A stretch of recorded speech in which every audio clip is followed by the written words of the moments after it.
कार्तिक मास का आज सुनाऊं मैं 14वां अध्याय। श्री हरि कृपा करें, श्रद्धा प्रेम बढ़ाएं, हम सब पर भगवान श्री कृष्ण और राधा रानी की कृपा बनी रहे। और आज की इस वीडियो में आप सुनने वाले हैं कार्तिक मास महात्म्य का 14वां अध्याय और अंत में आप सुनेंगे श्री तुलसी चालीसा पाठ। तो हो सके तो वीडियो को अंत तक देखिएगा और वीडियो अच्छी लगे तो लाइक एंड शेयर कीजिएगा और चैनल पर नए हैं तो सब्सक्राइब भी कर दीजिएगा। तो कथा शुरू करने से पहले सभी एक बार प्रेम से बोलिए, भगवान विष्णु की जय, माता लक्ष्मी की जय, तुलसी माता की जय। और अब हम आज की इस पावन और परम कल्याणकारी कथा का श्रवण करते हैं। दैत्यराज जलंधर को इस प्रकार धर्म पूर्वक राज्य करते हुए देखकर देवता क्षुब्ध हो गए। उन्होंने देवादिदेव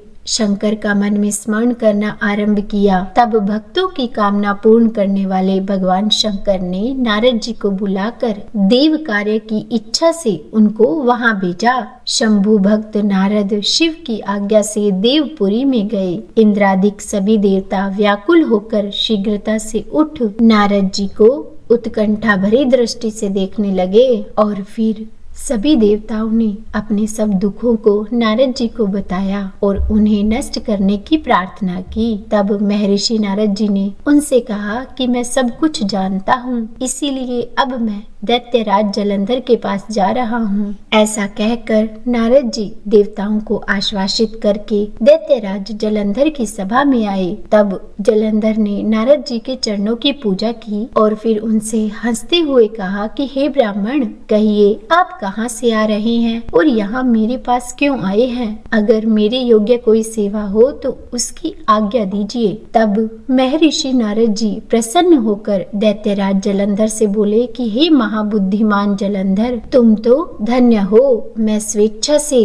कैलाश पर्वत पर गया था, जहाँ पर 10,000 योजनों में कल्प वृक्ष का वन है। वहाँ मैंने सैकड़ों कामधेनुओं को विचरते हुए देखा और यह भी देखा कि वह चिंतामणि से प्रकाशित परम दिव्य अद्भुत और सब कुछ स्वर्णमय है। मैंने वहाँ माँ पार्वती के साथ भगवान शिव शंकर को भी देखा, जो सर्वांग सुंदर गौरवर्ण त्रिनेत्र और मस्तक पर चंद्रमा धारण किए हुए हैं। उन्हें देखकर मुझे बहुत ही आश्चर्य हुआ कि इनके समान समृद्धिशाली त्रिलोकी में कोई है भी या नहीं। हे दैत्येंद्र, उसी समय मुझे तुम्हारी समृद्धि का स्मरण हो आया और उसे देखने की ही इच्छा से मैं तुम्हारे पास आया हूँ। यह सुनकर दैत्यराज जलंधर को बहुत ही हर्ष हुआ। उसने नारद जी को अपनी सब समृद्धि दिखाई। उसे देखकर देवऋषि नारद जी ने जलंधर की बहुत ही प्रशंसा की और कहा कि निश्चय ही तुम त्रिलोकपति होने के योग्य थे। ब्रह्मा जी का हंस युक्त विमान तुम ले आए हो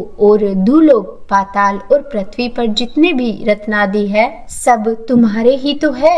ऐरावत, उच्च श्रवा घोड़ा, कल्प वृक्ष और कुबेर की निधि भी तुम्हारे पास है। मणियों और रत्नों के ढेर भी तुम्हारे पास ही लगे हुए हैं। इससे तो मैं बहुत अधिक प्रसन्न हूँ, परंतु तुम्हारे पास कोई स्त्री रत्न क्यों नहीं है? इसके बिना तुम्हारा यह सब कुछ फीका है। तुम किसी स्त्री रत्न को ग्रहण करो। नारद जी के ऐसे वचनों को सुनकर दैत्यराज काम से व्याकुल हो गया। उसने महर्षि नारद जी को प्रणाम करके पूछा कि ऐसी स्त्री मुझे कहाँ मिलेगी जो सब रत्नों में श्रेष्ठ हो? तब महर्षि नारद जी ने कहा कि ऐसा रत्न तो कैलाश पर्वत में योगी शंकर के पास ही है। उनकी सर्वांग सुंदरी पत्नी देवी पार्वती बहुत ही मनोहर है। उनके समान सुंदरी मैं किसी को नहीं देखता। उनके उस रत्न की उपमा तीनों लोकों में कहीं नहीं है। और फिर देवऋषि नारद उस दैत्य जलंधर से ऐसा कहकर देव कार्य करने की इच्छा से आकाश मार्ग से चले गए। तो यह था आज का 14वां अध्याय। अब इसके आगे क्या हुआ यह हम जानेंगे इसके आगे आने वाले अध्याय में। और अब सुन लेते हैं श्री तुलसी चालीसा पाठ। श्री तुलसी महारानी करूं विनय सिर नाय, जो मम हो संकट विकट दीजे मात नशाए। नमो नमो तुलसी महारानी, महिमा अमित न जाए बखानी, दियो विष्णु तुमको सन्माना, जग में छायो सुयस महाना। विष्णु प्रिया जय जयति भवानी,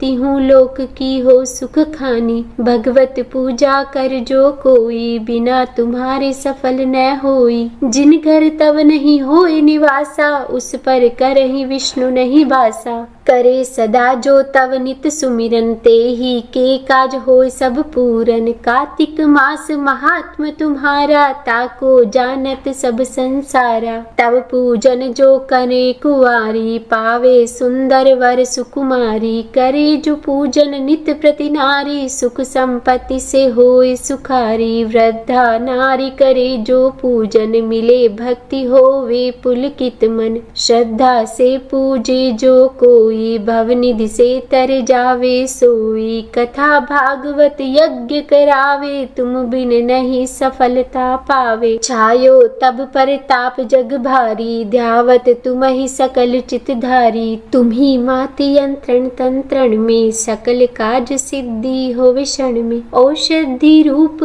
आप हो माता, सब जग में तव यश विख्याता। देव ऋषि मुनि और तपधारी, करत सदा तव जय जयकारी। वेद पुराणन तव यश गाया, महिमा अगम पार नहीं पाया। नमो नमो जय जय सुख कारणि, नमो नमो जय दुख निवारिणी। नमो नमो सुख संपत्ति देनी, नमो नमो अग काटन छेनी। नमो नमो भक्तन दुख हरणी, नमो नमो परलोक सुधारणी। नमो नमो निज भक्त उबारणी, नमो नमो जन काज संवारणी। नमो नमो जय कुमति नशावनी, नमो नमो सुख उपजावनी। जयति जयति जय तुलसी माई, ध्याऊं तुमको शीस नवाई। निज जन जानि मोहि अपनाओ, बिगड़े कारज आप बनाओ। करूं विनय मैं मात तुम्हारी, पूर्ण आशा करहूं हमारी। शरण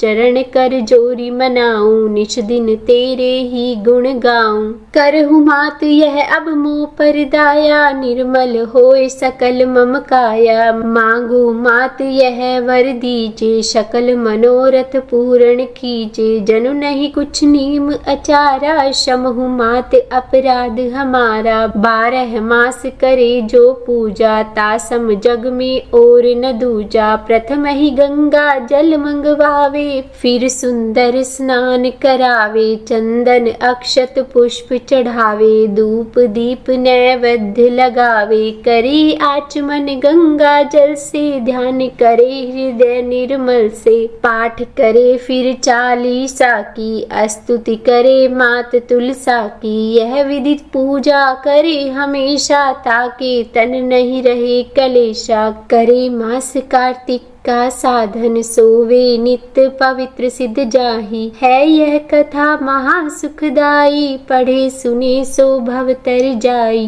तुलसी मैया तुम कल्याणी, तुम्हारी महिमा सब जग जानी। भाव से माँ तुझे नित ध्यावे, गा गा कर माँ तुझे रिझावे। यह श्री तुलसी चालीसा, पाठ करे जो कोय। गोविंद सो फल पावही, जो मन इच्छा होए। तो बोलिए तुलसी माता की जय। श्री तुलसी चालीसा पाठ संपूर्ण। तो आज की वीडियो आपको कैसी लगी यह कमेंट बॉक्स में मुझे कमेंट करके जरूर बताइएगा, और अच्छी लगी हो तो लाइक एंड शेयर जरूर कीजिएगा। और अगर आप चैनल पर नए हैं और चैनल को सब्सक्राइब नहीं किया है तो सब्सक्राइब भी कर दीजिएगा, और हाँ, बेल आइकन को जरूर प्रेस कर दीजिएगा। इससे ये होगा कि जब भी मेरे चैनल पर वीडियो अपलोड होगी तो उसका नोटिफिकेशन आपको मिल जाएगा। तो मिलती हूँ आपसे अपनी अगली वीडियो में, तब तक के लिए राधे राधे।